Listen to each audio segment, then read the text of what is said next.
I now recognize myself for 5 minutes.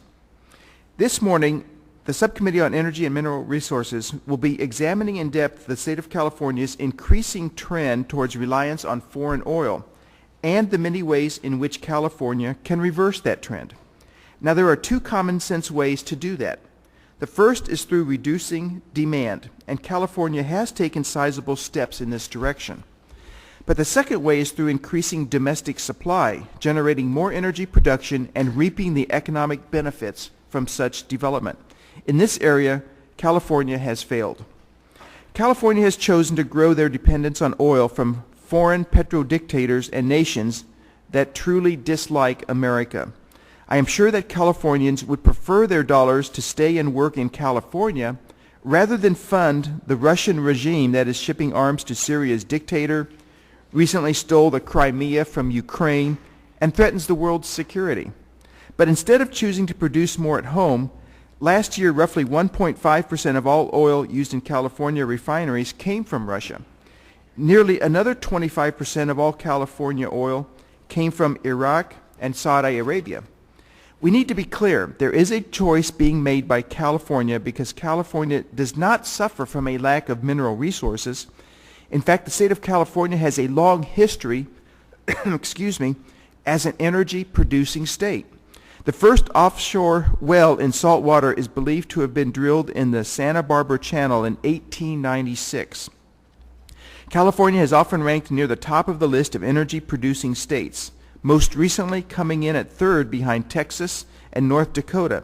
Yet the truth of the matter is that California could be doing more, and the many technological advances we have seen in the field of oil and natural gas production have only made many of California's mineral resources more attractive to companies wishing to develop those resources.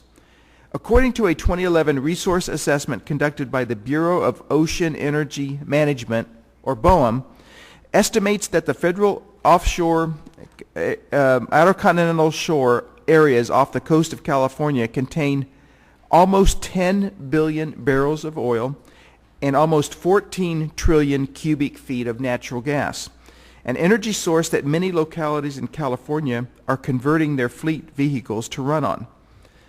When people think of Southern California, very few associate those sunny beaches and high-priced real estate with offshore drilling. That is something we often associate with the Gulf of Mexico.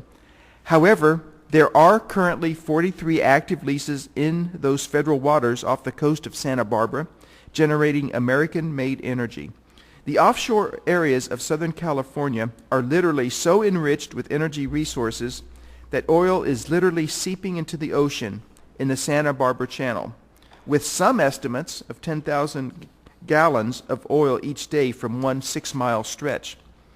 That is why a recent report in January 2012 by BOEM determined that, quote, natural oil seepage from seafloor vents are responsible for the majority of tarball accumulation on Southern California beaches, unquote.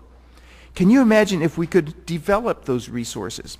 Even if we could drill into those oil-rich reservoirs from the existing offshore platforms that are already there? That is why Chairman Hastings included a provision in H.R. 2231, the Offshore Energy and Jobs Act, to spur that kind of common sense energy development in a region that so sorely needs it.